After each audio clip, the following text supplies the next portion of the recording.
Bij Ardach in Ljouwert is het juist stil. De 150 werknemers van het blikfabriek binnen de net. Ze melden haar in Seelencentrum Tivoli. Ze staken 24 uur, als stenen gewoon mensen lever in het fabriek. Ik doe het liever niet. Ik heb het liever dat alles in orde is en dat het niet hoeft. Maar ja, dat moet soms helaas. En omdat ze vinden dat het mat, schreeuwen de meeste werknemers haar als staker in. Volgens de vakbond is een goede CEO verder voor het azeer om de werkjouwers net om liek wollen. Werkgevers willen sowieso een te lage loonsverhoging afspreken. Ze willen zeggenschap over de werktijden volledig zelf.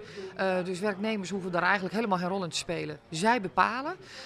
Ze willen de jeugdlonen bijvoorbeeld nog steeds behouden. En wij zeggen dat moet afgeschaft worden.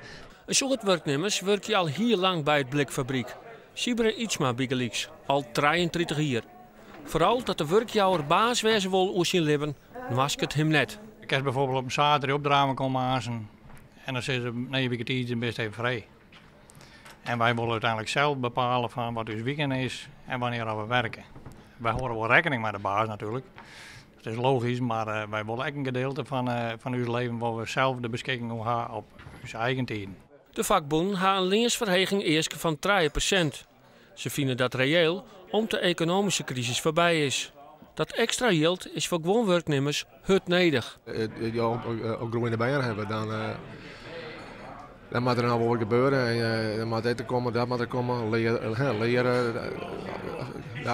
Dat mag ik al betalen worden. En, daar vind ik dan wel dat het een beetje erbij komt. Na je week vreed zullen volle meer metaalbedrijven in Friesland staken.